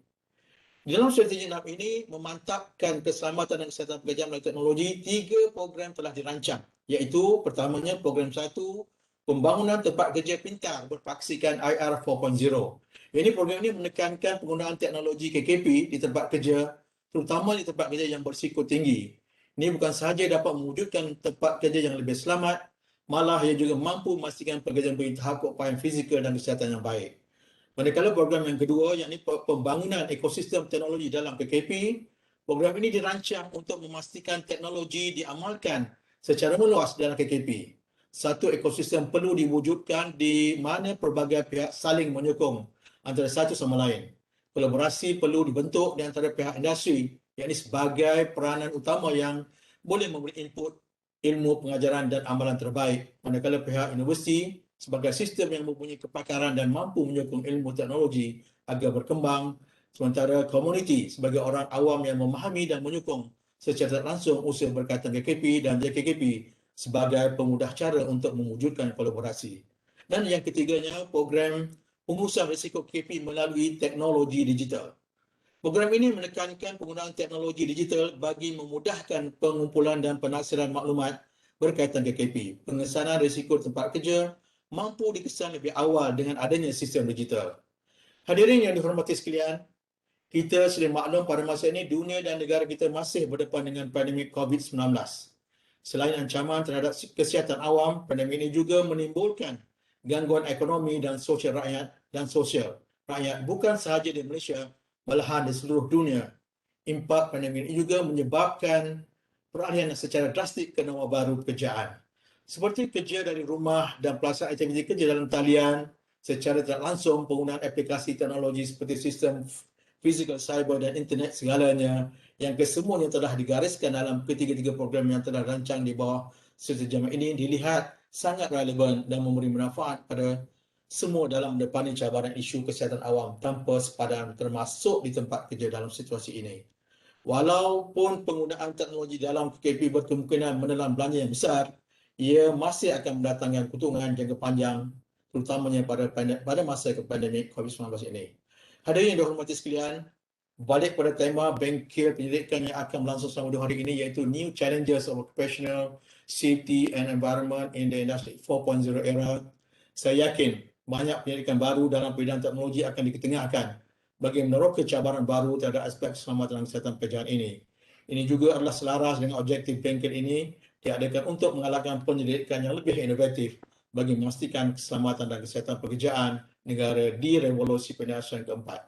Adalah setanding dengan negara maju yang lain. Saya doakan semoga usaha-usaha ini dipermudahkan dan diberikan ganjaran yang setimpal, insya-Allah.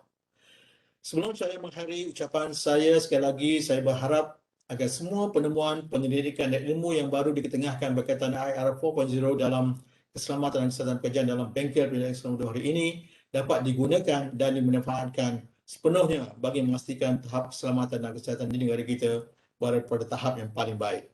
Justru saya mengucapkan terima kasih dan tahniah kepada Jawatankuasa Penganjur Bengkel AROSHE 2021, New Challenges of Occupational Safety, Health Environment in the Industry of 4.0 Era, anjuran Arus Infinity Universiti Teknologi Malaysia di atas komitmen dan kesungguhan yang ditunjukkan bagi menganjurkan bengkel penyelidikan ini.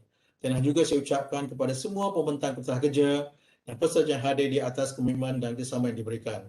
Saya penuh percaya dengan kerjasama semua sistem pengurusan keselamatan dan kesihatan pekerjaan yang efektif, termasuk era industri 4.0 serta keadaan persekitaran kerja yang kondusif, maka pastinya produk dan perkhidmatan yang akan dihasilkan oleh sebuah organisasi akan mencapai tahap yang lebih baik daripada standard yang ditetapkan. Akhir kata, dengan lafaz Bismillahirrahmanirrahim, saya dengan sukacitanya merasmikan bengkel AROSHE 2021, New Challenges of Occupational Safety, Health and Environment in the Industry 4.0 Era. Sekian, wabillahi taufiq wal hidayah. Assalamualaikum warahmatullahi taala wabarakatuh. Waalaikumsalam, Tuan. Terima kasih ya yang berusaha Tuan Engineer Zaili bin Dola di atas ucapan itu tadi. Maafkan kami ya tuan dan para peserta semua di atas sedikit gangguan tadi semasa ucapan. Orang kata inilah kekangan-kekangan yang kita kena hadapi untuk orang kata menyesuaikan diri dengan new norms ni, dengan norma baru ni kan. Jadi bawa bertenang semua. Okey, para hadirin sekalian, kita akan berhenti rehat seketika selama 15 minit. Dan kita akan mulakan sesi kedua selepas ini oleh penyampai seterusnya dari Profesor Madya Dr. Muhammad Shazli bin Fatih. Untuk makluman, sesi kedua ini dia akan dikendalikan oleh PM Dr. Syamsul bin Sarip sebentar lagi ya. Tapi sebelum kita berehat, boleh tak saya mohon semua yang ada di sini untuk kita bukakan paparan video masing-masing untuk sesi foto. Kita buat photo session sikit. So mungkin admin boleh screenshot ni paparan di layar untuk setiap skrin ni, dan peserta juga boleh mengambil screenshot masing-masing di video dan juga di laptop masing-masing ya. Okay, senyum. Smile. 1, 2, 3. We have a lot of screens, yeah. This is first screen. Smile. Okay. Can organizer take as well? Okay, I need to paste to. All right, next screen. All right, smile. Okay. Another screen. We have a lot of screen. So this is screen number 3. Smile. Smile. Thank you. Another screen. Okay. Please be patient. Screen again. Smile. 1, 2, 3. Smile. Right. Another one. Smile. 1, 2, 3. Smile. Okay. Another screen. Sorry ya. Banyak screen. Okay. Mana bagi dia? Okay. Sekejap. Tunggu sebentar ya. Smile. Okay. Mana pula saya punya ni? dia lambat sikit. Okay. Dia jadi. Okay. Sekejap ya. Okay. Tunggu sebentar. Okay, this is screen. Berapa dah? 1, 2, 3 smile. Sekejap, screen banyak. Okay. Lagi satu screen smile. Thank you, ada lagi. Tunggu sekejap ya. Okay. 1, 2, 3 smile. Smile. Ada banyak screen, sabar ya. Teruskan tersenyum ya. Teruskan tersenyum. Mungkin boleh meredakan ketegangan tadi agaknya. Senyum tu Ya, kan penawar teruskan duka kan. 1, 2, 3 smile. Okay, sekejap. Lagi satu screen, lagi screen. Dia ada 600 lebih. Okay, smile. Mohon masing-masing pun boleh screenshot juga. Okay. Jadi akan ambil masa sikit. Smile. Oh, ni ada yang tak buka video. Okay. Mohon organizer ambil yang last kali, sebab ada yang tak buka video kan. Okay, thank you very much. Selesai. Ada yang tak buka video. Terima kasih banyak. Ada masalah tu dengan phone atau desktop mungkin. Okay. Terima kasih semua. Kita berehat 15 minit. Kita loosen up sekejap. kita redakan ketegangan kita tadi, dan kita akan bersama kembali selepas ini. Jadi mohon ya para peserta untuk bersedia, dan saya mohon juga kerjasama kepada semua untuk mutekan mic masing-masing ketika sesi sedang berjalan. Mungkin ada yang tidak sengaja, tapi kita always check lah our microphone. Boleh ya? Okey. Terima kasih Shima. Terima kasih semua. Baik, terima kasih doktor. Terima Terima kasih kasih semua. banyak. Kita jumpa lagi selepas Jumpa ini. lagi. Terima kasih. Okey, jumpa lagi insya-Allah.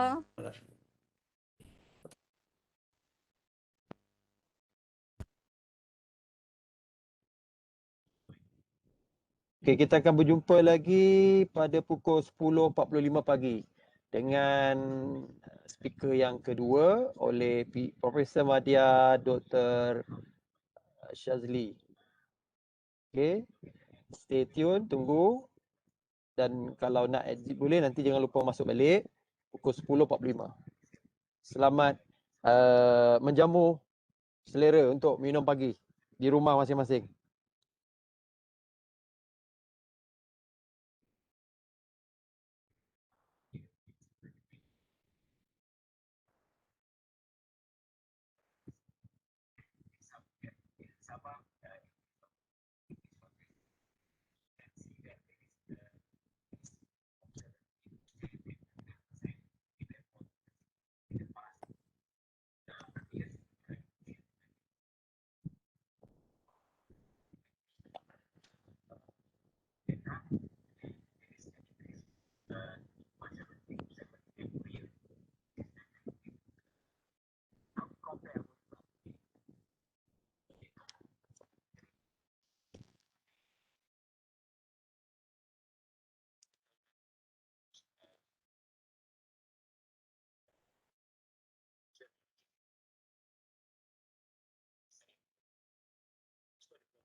Razak Faculty of Technology and Informatics, located in University Technology Malaysia, Kuala Lumpur, or UTM KL, is taking bold steps forward as it heads towards a sustainable tertiary education system. Offering both undergraduate and postgraduate programs, the faculty, also known as UTM Razak, specializes in a wide range of postgraduate programs from different disciplines offered in 3 different modes of taught course, research, and mixed mode. UTM Razak is comprised of 4 different yet complementary departments, which are the Department of Engineering and Technology, Department of Management, Science and Design, Department of Advanced Informatics, and the Pradana Center. UTM Razak promotes lifelong learning through the UTM Appel Assessment Center, which provides services that open opportunities for working professionals to upgrade their academic qualifications and career prospects. UTM Razak is also committed to support a wide range of research activities in various disciplines in line with the vision and mission of a research university. As an industry, research and innovation-driven multidisciplinary faculty, UTM Razak has developed strategic and strong linkages with more than 25 industry players and organizations both locally and internationally. To add value to its courses, UTM Razak is also actively engaged in collaborations with renowned institutions across the globe to grow to even greater heights in education. UTM Razak provides a wide variety of facilities to cater to the needs of all its students, thus creating a conducive and enriching environment.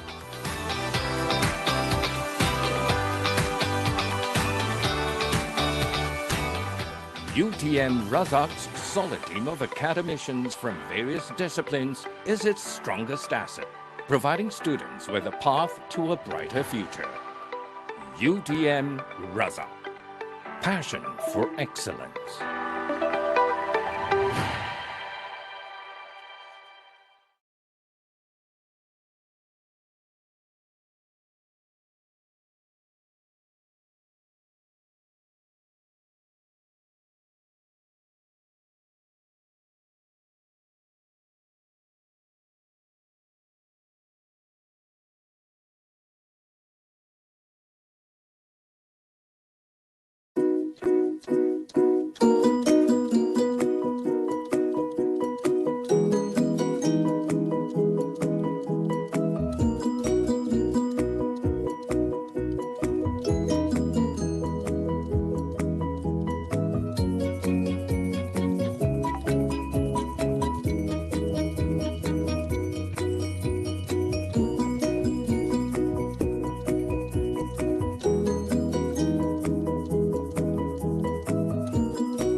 Person mute. Dr. Samsul mute. Assalamualaikum, selamat pagi. Selamat kembali kepada Bengkel Arus selepas menikmati minum pagi ya di rumah masing-masing. Sambil-sambil mendengar ni pun boleh juga menghirup kopi ke teh panas ke bersama hidangan pagi ini. Terima kasih pada Puan Shima. Saya akan mengambil alih tempat Puan Shima selaku MC lah. Okey, Dr. Shazli sudah bersedia ya? Kalau sudah, baiklah. Tepat pukul 10.45 kita mulakan majlis kita untuk sesi speaker yang kedua. Izinkan saya Dr. Saadin, Dr. Khairul, Muhammad Khairul Roslan dan juga Tuan Haji Omar Mat Piah untuk saya mulakan sesi yang kedua ni. Okey. Bismillahirrahmanirrahim. Assalamualaikum, selamat pagi. Terlebih dahulu terima kasih diucapkan kepada Puan Shima kerana telah menjadi MC pada pagi ini. Bersama saya adalah speaker yang kedua iaitu Dr. Shazli. Dr. Shazli membawa tajuk, saya cari tajuk dia. An Introduction to System Thinking for Safety. Terlebih dahulu izinkan saya memberi sedikit biodata beliau. Associate Professor Dr. Muhammad Shazli Fati currently is the Deputy Director for the Occupational Safety, Health and Environment Unit at University Technology Malaysia, Kuala Lumpur. He is also the head of Construction Quality and Maintenance Research Group. Beyond his teaching and research, he is involved with consultancy works in management and engineering dealing with project management, structural integrity inspection, and building materials. He also delivers project and safety management training to engineers and management team for various organizations. Prior to his academic career, Muhammad Shazli worked with private sectors involved in managing many private and national projects such as the construction of electrical and telecommunication substation project and Malaysia flagship telehealth project under Multimedia Super Corridor MSC. Tanpa membuang masa lagi, saya mempersilakan Profesor Madya Dr. Muhammad Shazli Fati untuk memberikan sesi yang kedua sehingga pukul 12.30 hari, Doktor. Dipersilakan, Doktor. Terima kasih banyak kepada sahabat saya, Profesor Madya Dr. Syamsul Sarip dan juga pengurusi AROSHE 2021. Assalamualaikum dan salam sejahtera saya ucapkan kepada yang berbahagia Tuan Haji Engineer Zaili bin Dollah, Ketua Pengarah JKKP Malaysia. Yang berbahagia Tuan Haji Husdin bin Cik Ahmad, Pengarah JKKP Wilayah Persekutuan, Ketua Pengarah, pensyarah-pensyarah kanan, saudara-saudari yang saya hormati sekalian. Assalamualaikum dan salam sejahtera. Okay, today let me share my slide. Okay.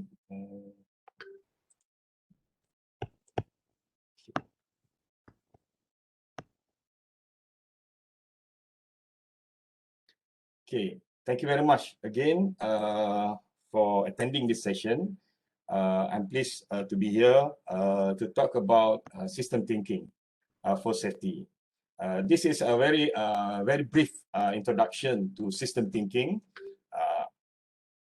While attending this lecture or this workshop, not going to make you an expert in this system thinking, but I just want to share with the concept what is system thinking is all about, and what are the models available, and then what are the application of system thinking, and some brief tools available that we can use to look at the system thinking.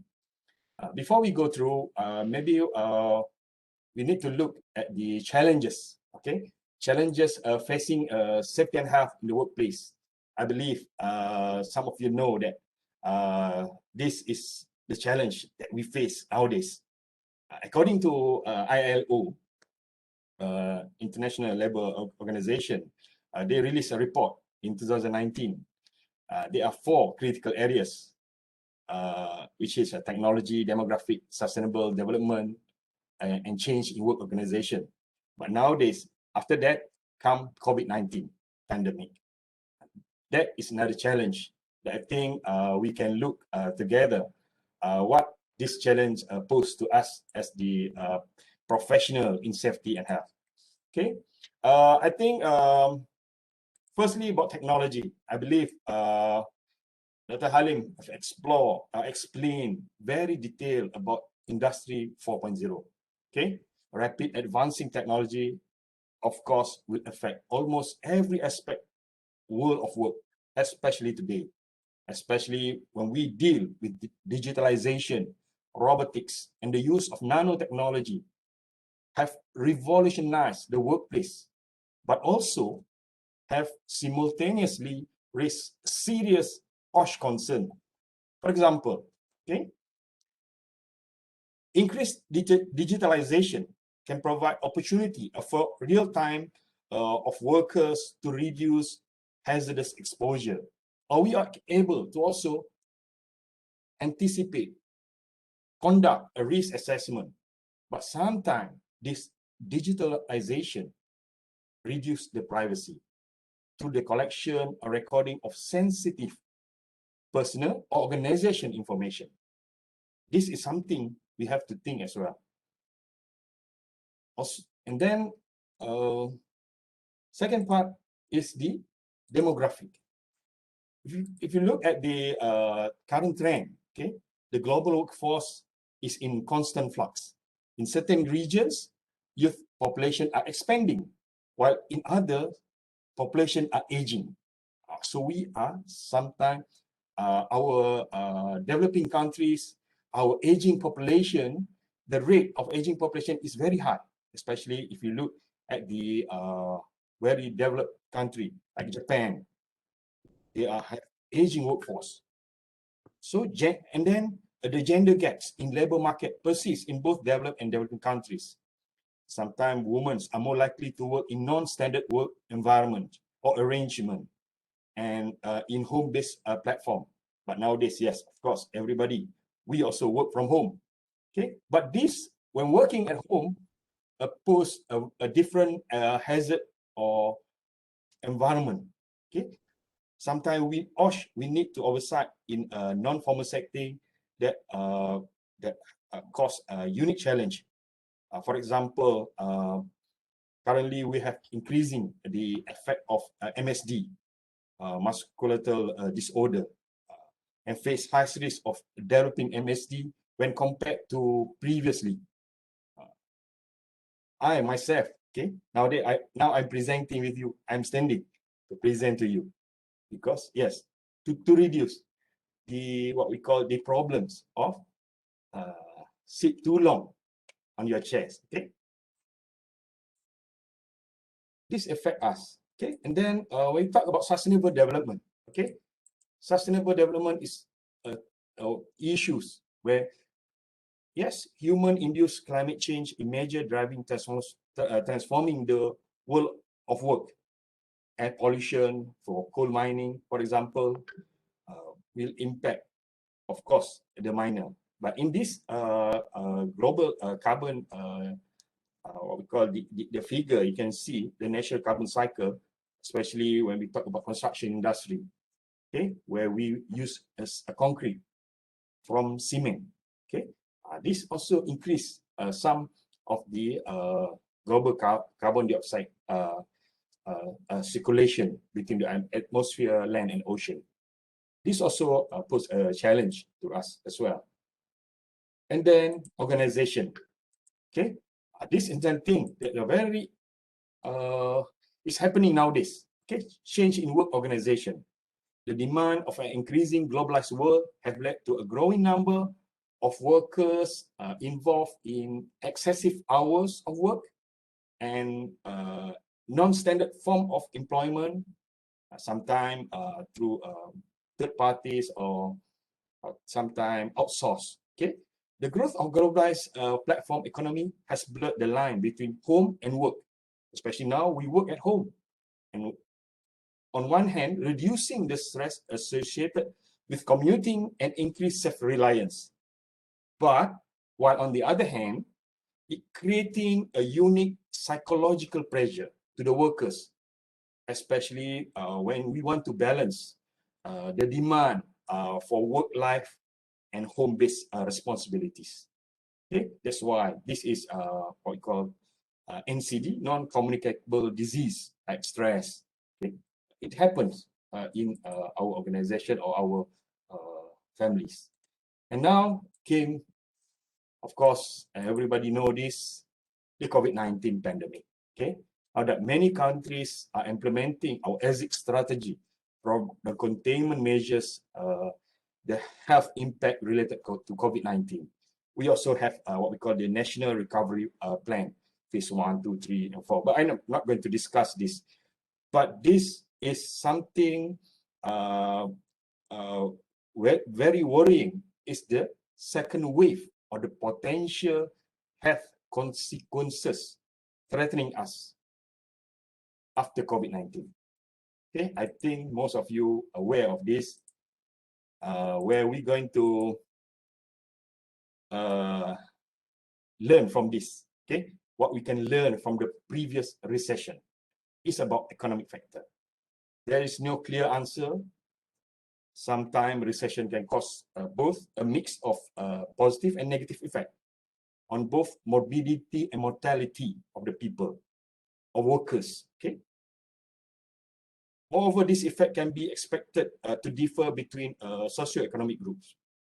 On the other hand, recession have an adverse effect in terms of the health and the well-being of the population.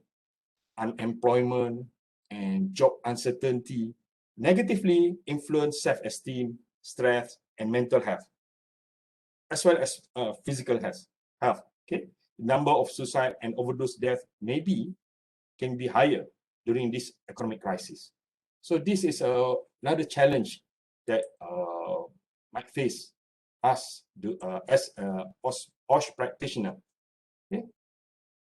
So today, what I'm going to discuss is about system thinking. Before we go further, okay, what is system? Okay, system, as you aware, is they have the purpose. Okay, this the purpose to simplify the word, or is if you look at the terminology, a system is a purposeful collection of interrelated components working together to achieve some common objective. A system may include software, they can include mechanical, they can include electrical, electronic hardware, and can be operated either by people or by computers. System components are depend on other system components. If you look at here, the picture, the image, okay, the example is a restaurant system. You receive the ingredients or something, and then how you receive the ingredient, you purchase, or the owner, they have their own system, and how you store, and how you prep, you cook and cool, everything goes to restaurant system. If you look at the customer, how they come and order, purchase, nowadays, you purchase at home, from home, using Grab or Foodpanda. There's another system, different system, but linked with the restaurant system. This is something that is happening now. Okay, so if you look at the system, they have various type of system to work. If you look at this picture, okay, the environment, okay, we have in the huge environment. For example, we have a system A. Okay, for example, system A, this is the restaurant system just now I mentioned to you. Okay, you have in the restaurant system, you have several subsystems. Let's say for ordering, you have POS, point of sale system. Then you have a subsystem of ordering or cooking or something to get orders, see? And then you also have a system B. Maybe a Grab, they have different system. You want to order through the system B, but this system going to link, interface with the system A. But you work in these boundaries, in a specific boundaries in that environment. Okay, that is a system. Today, what we're going to look at is what we call a system thinking. We want you to look in the bigger picture. I believe Dr. Halim mentioned this morning, okay, about the what we call the ancient parable of the blind man and the elephant, okay, or people that the elephant in the dark room, for example, okay. In the story, several blind men interact with a different part of the same elephant, assuming what they are interacting with is the whole elephant. So they will see what they hold, they smell, okay? They do not see how the whole things come together. They don't see the whole picture, which is more complex, okay? For me, it illustrates the challenge of enabling the diverse stakeholders to see the bigger picture. It's all about the stakeholders. Because in any project or any things, we have various types of stakeholders, either internal stakeholders, external stakeholders. We have various types of stakeholders with different what we call different needs or different assumption. Okay, so this is some of the bigger picture that we're going to talk about. Okay, well, system thinking. System thinking, if you look here, they define as a strong competitive advantage, okay, as we face a more complex and challenging and ever-changing environment. It's a mindset that requires us to consider every aspect of the problems, either sub-component or the main component, main system, and its impact across all disciplines or different stakeholders and our individual contribution to the mission. How we can contribute to the whole system or the whole the mission. Okay, let us look at the tool as a system thinker. Okay, we want to think or look at thing is interconnected, not a disconnected. We look things as in circular, not in linear. We also work on this what we call emergence, not working on silos.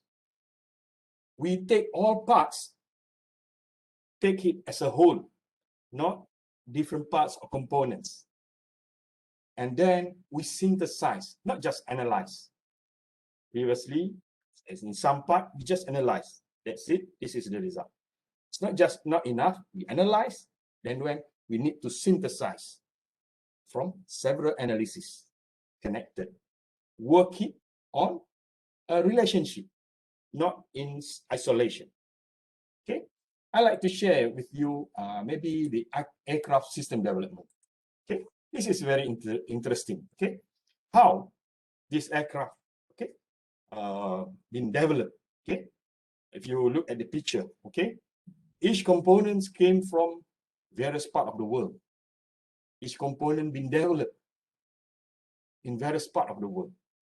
Okay, system thinking present the fundamental areas of expertise required by a company, organization that develop this advanced product. You need to understand what the customer's true needs that requires cooperation with the customer and through the concept of work. Okay, since aircraft system take a long time to develop and are to be used for several decades, the need to identify the requirement is very important. So the number of stakeholders associated with the development and the need of further development of aircraft system are needed. Okay, the core stakeholders who are going to finance, own and use the system have different needs. As the customer also have different needs. That's why if you look at different